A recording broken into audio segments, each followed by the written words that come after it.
திண்டுக்கல்ல இருந்து வேகமா வந்த தோழி பையனோட திருமணத்துக்கு பாத்தியா எப்படி இருந்துச்சு?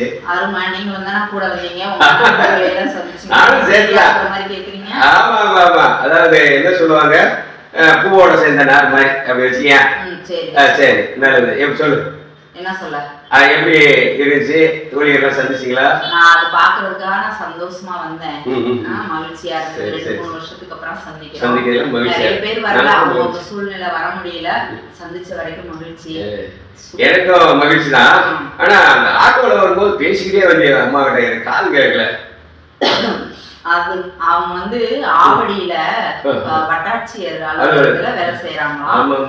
இங்க அனகாபுத்தூர்ல இருந்து தினம் போயிட்டு வர்றாங்க. 2 பொம்பளை பிள்ளைங்க.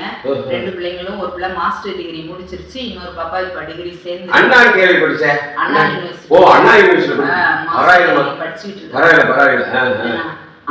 அது ஒரு விஷயம் கிடையாதுங்க. அவங்க இப்ப வந்து 10 வருஷத்துக்கு முன்னாடி 2014 அவங்க கணவர் இறந்துடுறாங்க. அதுக்கு பிறகுதான் படிச்சு குரூப் 4 எழுதி உங்களுக்கு தான் இவ்வளவு கேட்டிருக்குல்ல. அதிகாரி ரேங்க்ல வந்திருக்காங்க. என் பிள்ளைங்க என்னோட கஷ்டத்தை உணர்ந்து படிக்கிறாங்க. நல்ல பிள்ளைங்களா இருக்காங்க. நான் சொன்னது அதுதான், படிப்பு தான் வாழ்க்கையை காப்பாத்தோம் அப்படின்னு சொல்லியிருக்கேன். பிள்ளைங்க உணர்ந்து படிக்கிறாங்க. 2 பெண் குழந்தை.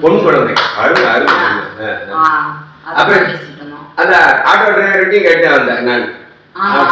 ஆட்டோ டிரைவர் அவர் வந்து பகல்ல 8 to 6 வந்து ஒரு நிறுவனத்துல வேலை செய்யறாரு. டிப்ளமோ முடிச்சிருக்காரு.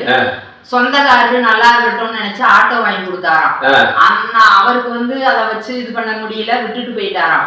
லீவு கட்டுறதுக்கு என்ன வழி, என்ன மாதிரி பண்ணலாமா, ஆட்டோ வித்துடலாமான்னு யோசிக்கும் போது சரி நம்ம 6 மணிக்கு மேல சும்மா தானே இருக்கோம் அப்படின்னு சொல்லி சொந்தமா ஆட்டோ ஓட்டினா மாசம் 10,000 ரூபாய் லீவு கட்டினா ஆட்டோ சொந்தமாகுமே அப்படின்னு சொல்லிட்டு ஆட்டோ ஓட்டிட்டு இருக்கிறாரு. சென்னையிலே இவ்வளவு பொறுப்பான, சென்னையிலயும் என்ன எல்லா இடத்துலயும் பொறுப்பானவங்க இருக்கிறாங்க. ஒரு சிலர் வழித்தவரை போயிடுறாங்க. எல்லாரும் முன்னாடியே லைட் போட்டு காட்டுற மாதிரி நிறைய பொறுப்பானவங்க. இந்த மாதிரி பொறுப்பானவர்கள் நிறைய பேர் உருவாகும் போது நாடு நல்லா இருக்கும். நன்றி, வணக்கம். அரங்க பெருமாள்.